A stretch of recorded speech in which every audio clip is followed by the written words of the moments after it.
So first of all, we are going to classify substance on the basis of vapor pressure.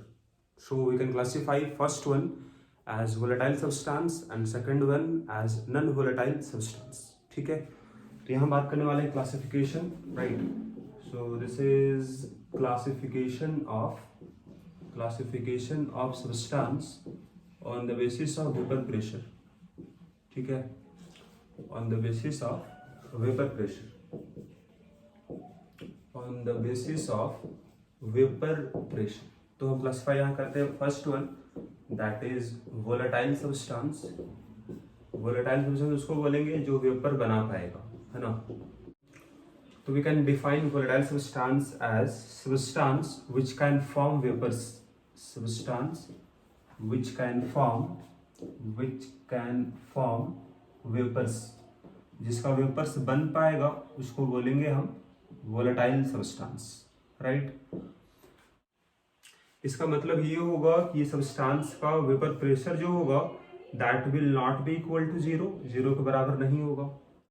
क्योंकि vapour बना रहा है तो कुछ वेपर प्रेशर भी होगा, है ना. तो vapour pressure is not equal to zero. Example अगर बात करें यहाँ हम लोग, example will be for example water, है ना. और वी कैन से अल्कोहल्स. तो अल्कोहल्स भी वोलेटाइल होता है. साथ ही बात करेंगे बेंजीन, है ना, toluene, they all are volatile substance. इसका वेपर्स बनता है, राइट. सेकंड हम बात करेंगे non volatile substance. Non volatile substance उसको बोलेंगे हम जिसका वेपर्स नहीं बनेगा, है ना. तो यहाँ लिखोगे आप substance which do not form vapours. Substance which do not form vapors, right.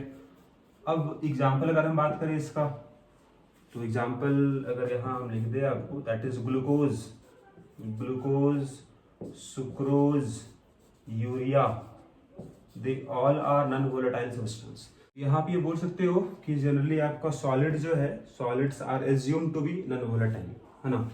यहाँ बोलोगे आप generally solids are assume to be, they are assume to be non volatile, right. अगर नॉन वोलेटाइल मतलब वेपर बनाएगा नहीं मतलब वेपर प्रेशर कितना होगा, जीरो हो जाएगा.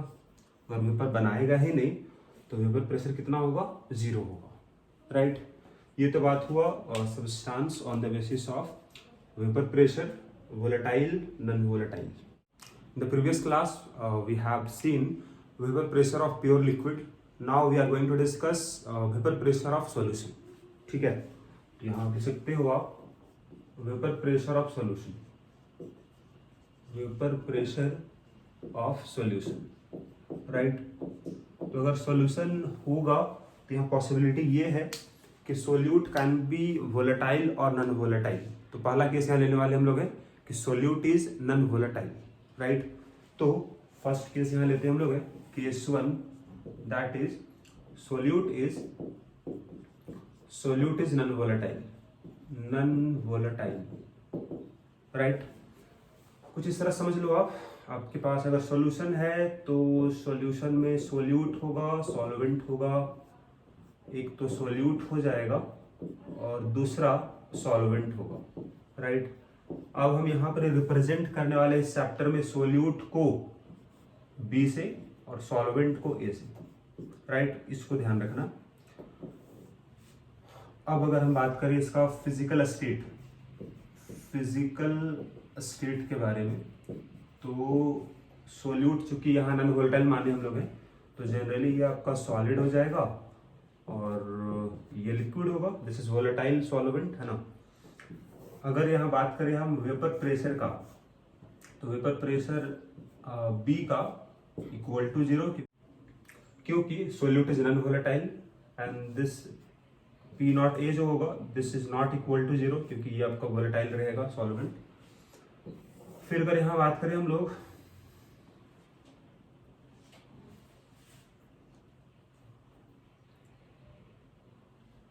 फिर यहाँ नेचर भी लिख लो आप, है ना. नेचर यहाँ पर क्या लिए हो आप, solute is non volatile, this is non volatile ये होगा, and this one is volatile, right. फिर अगर बात करें मोल्स का, नंबर ऑफ मोल्स, अगर बात करें बी का तो वो NB हो जाएगा, right. Number of moles of solvent, इसका सिंबल Na यूज करेंगे हम लोग।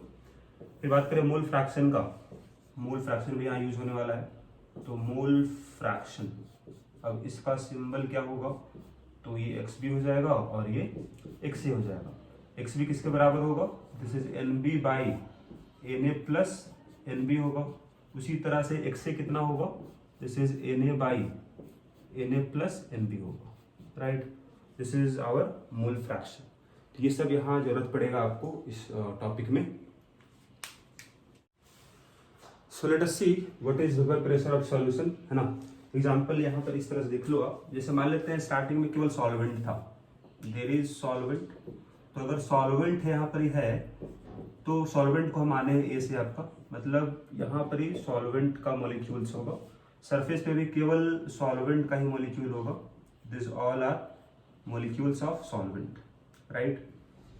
फिर सपोज यहाँ मानते हैं हम लोग ऐड कर दिए इसमें हम लोग, suppose add solute, add non volatile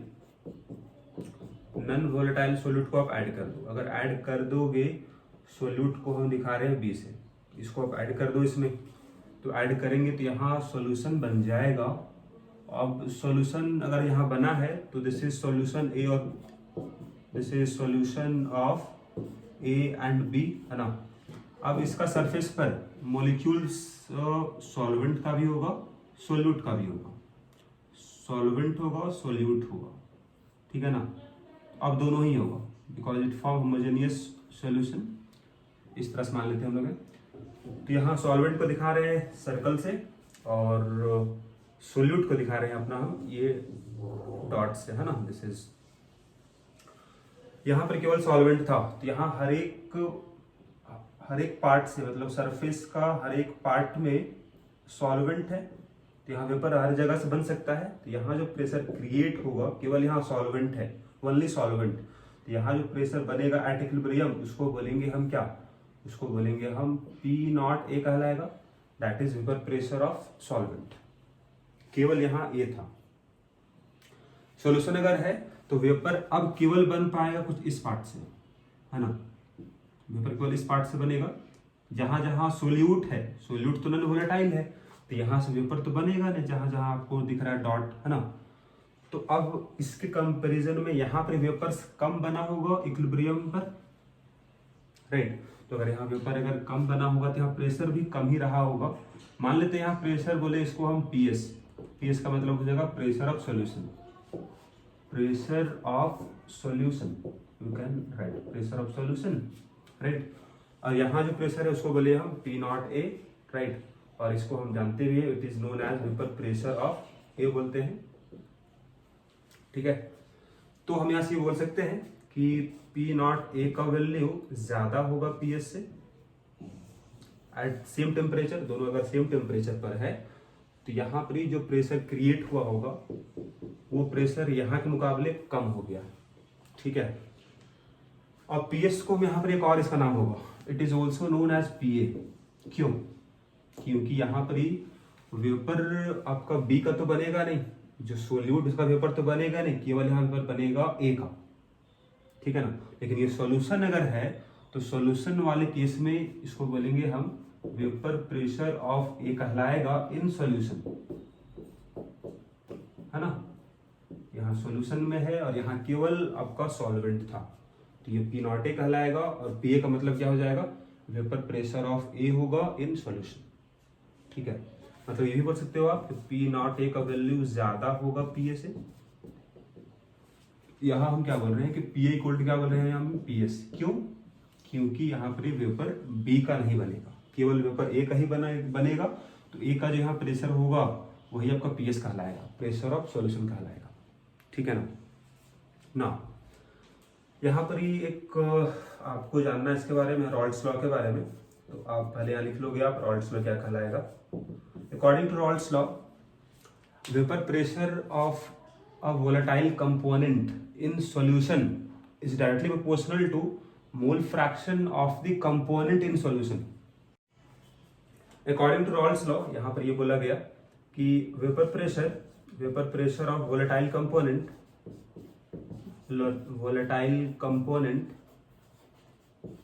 in a solution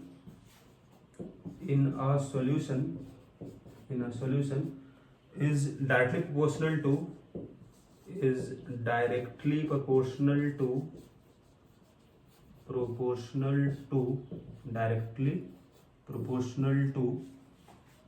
mole fraction of the component in solution। ठीक है ना, तो इस बात को ध्यान रखना आप यहाँ पर रॉल्स लॉ में। Vapour pressure of volatile component in a solution is directly proportional to mole fraction of the component in solution. इसका मतलब ये होगा कि vapour pressure of a solution में जो पीए जो वैल्यू होगा ये किस पर डिपेंड करेगा, पीए प्रोपोर्शनल किसका होगा, मोल फ्रैक्शन ऑफ ए का। जितना ज्यादा मोल फ्रैक्शन ए का यहाँ पर होगा उतना ज्यादा होगा प्रेशर ऑफ ए होगा। सिंपल सा है, जितना ज्यादा यहाँ मॉलिक्यूल्स एक रहा होगा उतना ज्यादा यहाँ प्रोबेबिलिटी है गैस बनने का, है ना, उतना ज्यादा यहाँ प्रेशर क्रिएट होगा। तो यहाँ बोला जा रहा है कि this is proportional to X A. X A क्या होगा, मोल फ्रैक्शन ऑफ ए होगा इन सॉल्यूशन जो डिसॉल्व हुआ है। ठीक है ना, अभी यहाँ बताया आपको कि आपका पीए जो होगा दिस इज प्रोपोर्शनल टू क्या हो जाएगा, एक्स ए होगा, and PA is equal to क्या होगा, दिस इज कॉन्स्टेंट यहाँ आएगा। अभी कॉन्स्टेंट वैल्यू क्या होगा उसको हमको निकालना है। ठीक है ना, तो अभी आपको हम बताए हैं कि यहाँ केवल पहले सॉल्वेंट था, देयर इज ओनली सॉल्वेंट, केवल ए था। जब इसमें हम बी को ऐड कर दिए तो यहाँ सॉल्यूशन बना ए प्लस बी का। अब बी कैसा है, तो B is non volatile solute. तो अब यहाँ जो प्रेशर है उसको बोल रहे हैं पी नॉट ए बोले हम, क्योंकि केवल यहाँ पर ए था। अब यहाँ सॉल्यूशन अगर है ये कहलाएगा आपका प्रेशर ऑफ ए, क्योंकि आपका बी तो नॉन वोलेटाइल है ना। तो आप यहाँ से आप देख लो, अब हम बताए थे पी नॉट ए का वैल्यू ज्यादा होगा पी ए से, राइट। तो अगर हम ये बोले कि अगर x से अगर 1 हो जाए, 1 का मतलब क्या होगा जी, हम बोले पहले ही आपको 1 तभी होगा जब केवल ए प्रेजेंट होगा, सॉल्यूशन जब नहीं है, केवल ए यहाँ प्रेजेंट है, तो यहाँ मोल फ्रैक्शन ऑफ ए कितना होगा, 1 होगा। इसका मतलब ओनली ए इज प्रेजेंट, केवल अगर ए प्रेजेंट है तो ये जो पी किसके बराबर होगा, this is equal to P not A हो जाएगा ना। पी इक्वल टू क्या होगा, पी नॉट ए होगा। तो इसको अगर यहाँ पुट कर दो तो क्या मिलेगा, पी की जगह पुट कर दो पी नॉट ए, के होगा एक्स के जगह में 1 हो जाएगा। के कितना निकल गया आपका, पी नॉट ए निकल गया। इसको पुट कर दो यहाँ पर ही क्वेश्चन नंबर 1 में, तो फॉर्मूला क्या मिलेगा आपको, पी इक्वल टू क्या मिल जाएगा आपको, P not A into X मिल जाएगा। तो यही फॉर्मूला आपके लिए इंपॉर्टेंट है और यूज भी होगा आपको बार बार, है ना। मतलब कोई भी अगर वोलेटाइल कंपोनेंट सॉल्यूशन में होगा तो आप ये रिलेशन लिख सकते हो, P equal to P not A x है। अगर यहाँ सपोज बी होता, P B equal to P nought B x B, चूंकि यहाँ बी नॉन वोलेटाइल है तो पी नॉट बी तो 0 हो जाएगा, है ना। तो ये पी बी कितना हो जाएगा, 0 हो जाएगा अगर नॉन वोलेटाइल है तब। अगर वोलेटाइल होता तो हम ये बोलते कि पी बी इक्वल टू कितना होता, P nought B x B होता। ठीक है, राइट। सो अगर यहाँ हम फाइंड करें कितना प्रेशर कम हो गया, लोअरिंग क्या होगा जी, लोअरिंग ऑफ वेपर प्रेशर क्या निकालोगे आप, कितना से प्रेशर कम हो गया। पहले प्रेशर था पी नॉट ए, अब प्रेशर हो गया पी। तो पी नॉट ए पहले था माइनस पी ए, यही डिक्रीज हुआ है। तो अगर यहाँ थोड़ा सॉल्व करो, पी नॉट ए होगा माइनस पी ए कितना है, तो पी ए इक्वल टू निकल चुका है पी नॉट ए एक्स से, this is P not A x से। यहाँ से कॉमन आ जाएगा पी नॉट ए यहाँ कॉमन आ जाएगा 1 माइनस एक्स ए। अभी कितना आएगा आपको हम बतला चुके हैं, इसके बारे में देख लो। एक्स ए प्लस एक्स बी कितना होगा, अगर बाइनरी सॉल्यूशन है तो 1 होगा, तो यहाँ से एक्स बी किसके बराबर आएगा, 1 माइनस एक्स के बराबर आएगा। तो यहाँ भी तो वही है, देख लो 1 माइनस एक्स से है, किसके बराबर आएगा, तो this is P not A है into mole fraction of B आ जाएगा। तो यही आपका आ गया लोअरिंग इन वेपर प्रेशर। अब यहाँ पर एक इंपॉर्टेंट फॉर्मूला यहाँ ड्राइव करना होता है, दैट इज RLVP, मतलब relative lowering relative lowering in vapour pressure, कितना रिलेटिव लोअरिंग हुआ है वेपर प्रेशर में, उसको निकालना है यहाँ पर इंपॉर्टेंट है। उसको देख लेते हैं क्या आएगा, that is R L V P है ना, कितना आएगा।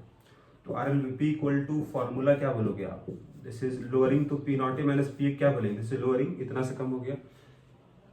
अब रिलेटिव लोअरिंग क्या आएगा, तो डिवाइड कर दो पी नॉट ए से, this is known as relative lowering in vapour pressure, मतलब इसके रिलेटिव में कितना घटा, मतलब ये होगा कि relative to this value P not A is the initial vapour pressure, है ना, इसके रेस्पेक्ट में कितना घटा है वही निकाल रहे हैं हम लोग। P not A minus P ए क्या हो गया, P not A minus P ए क्या हो गया, लोअरिंग हो गया, उसको डिवाइड कर दोगे पी नॉट ए से, तो क्या आएगा, relative lowering in vapour pressure आ जाएगा। अब यहीं से देख लो, अभी आप क्या फाइंड किए हो, लोअरिंग कितना आया था, तो P not A minus P ए कितना आया था अभी आपका, इसको हम सॉल्व किए तो कितना आया था, यही तो रिलेटिव लोअरिंग है, कितना आया था, P not A into x भी आया था। अगर इसको इधर डिवाइड कर दो तो P not A minus P A by P not A कितना आ गया, this is equal to mole fraction of B आ गया। तो यही तो आपका आर एल वी पी है, P not A minus P A by P not A, this is R L V P. मतलब अगर आपको बताना हो आर एल वी पी कितना आएगा तो सिंपल क्या बोलोगे आप, R L V P equal to mole fraction of B, मतलब mole fraction of solute. We can write here R L V P is equal to क्या होगा, मोल फ्रैक्शन ऑफ सोल्यूट, ठीक है, तो इसको आप याद रखना। सो अभी फॉर्मूला जो आपको मिला है आर एल वी पी का, that is P not A minus P A by P not A होगा, दिस इज इक्वल टू क्या आएगा, mole fraction of B solute, ठीक है ना, ये फॉर्मूला है आपका आर एल वी पी का। अब इसी को जरा हम यहाँ पर ये चेंज करने वाले इसका फॉर्म को, ताकि हम प्रॉब्लम जब मिलेगा हमको तो हम आसानी से उसको सॉल्व कर पाए, है ना। तो जरा यहाँ ध्यान देना आप लोग, जैसे देखो अगर इसको जरा हम यहाँ सॉल्व करते देखिए क्या आएगा, N B by N A plus N B आएगा, this is P not A minus P A by P not A होगा। अब इसको आप रेसिप्रोकल कर दो दोनों को, ठीक है, तो पी नॉट ए होगा by P not A minus P A, इसको भी इस तरह से कर दो, N A plus N B, दोनों को डिवाइड कर दो एन बी से, तो एन बी यहाँ भी होगा, एन बी यहाँ भी होगा, ये कैंसिल होगा तो कितना आएगा, 1 आ जाएगा। तो P not A by P not A minus P A equal to कितना आ गया, N A by N B plus 1 आ गया, ठीक है ना। तो यहाँ से N A by N B कितना आएगा, यहाँ से आ जाएगा, this is P not A by P not A minus P A minus 1 आ गया, 1 इस तरफ आ गया, इसको और अगर सॉल्व करें हम लोग तो P not A minus P not A plus P हो जाएगा by P not A minus P होगा, क्या आ गया, N A by N B, दोनों तो कट गया, तो क्या आ जाएगा, P A by P not A minus P A, this is equal to N A by N B. इसको फिर से आप रेसिप्रोकल कर दो तो क्या आएगा, N B by N A equal to कितना आएगा, P not A minus P A by P A. अब ये रिलेशन काफी इंपॉर्टेंट होगा आपका for calculation purpose. This is not R L V P, R L V P में यहाँ पर देख लो नीचे पी नॉट ए था, यहाँ केवल पी ए है, यहाँ भी पी ए, यहाँ भी पी ए है। ये फार्मूला इंपॉर्टेंट होगा फॉर कैलकुलेशन पर्पस, ठीक है, क्योंकि कैलकुलेशन यहाँ से करना थोड़ा डिफिकल्ट होता है, इसीलिए इसको हम चेंज करके ये फॉर्म में ले आए हैं, ताकि यहाँ से आसानी से मूल तुम निकाल ही लोगे बी ए का, और वहाँ से आप सॉल्व कर सकते हो आसानी से प्रॉब्लम को, राइट।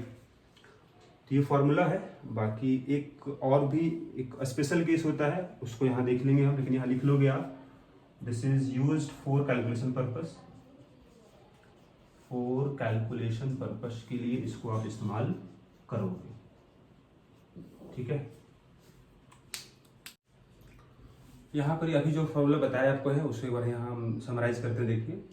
एक फॉर्मूला था आपके पास रॉल्ड्स लॉ का, फॉर्मूला क्या मिला था आपको, तो पी इक्वल टू मिला था आपको P not A X A, right. एक फॉर्मूला ये मिला था आपको रॉल्ड्स लॉ से। फिर इसको हम सॉल्व किए थे तो आपको फाइनली आपको मिला था फॉर्मूला RLVP का। RLVP किसका बराबर आएगा, तो P nought A minus PA by P nought A, this is known as RLVP। This is equal to क्या आएगा, मोल फ्रैक्शन ऑफ सॉल्यूट आएगा। सेकंड फॉर्मूला ये हो गया। थर्ड वन, इसी को हम चेंज किए थे, इसी को हम सॉल्व किए थे, मिला था P nought A minus PA by PA, यहाँ हो जाएगा इक्वल टू क्या था, NB बाई NA था।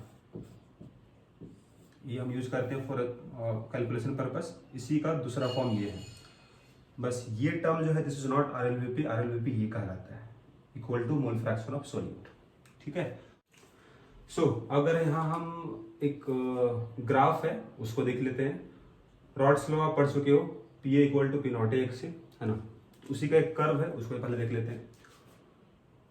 x की वैल्यू कहाँ से कहाँ लाइक करेगा, लाइक करेगा 0 to 1, तो कुछ इस तरह देख लो आप।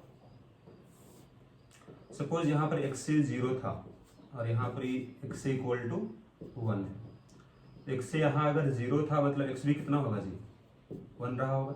अगर सॉल्यूशन है, दोनों प्रेजेंट है, तो x से अगर 0 मतलब x भी 1 रहा होगा, और यहाँ x से अगर 1 है मतलब x भी 0 रहा होगा। और ये दोनों के बीच में हर एक पॉइंट पर दोनों को कुछ वैल्यू होगा, दोनों का सम कितना होगा, 1 होगा।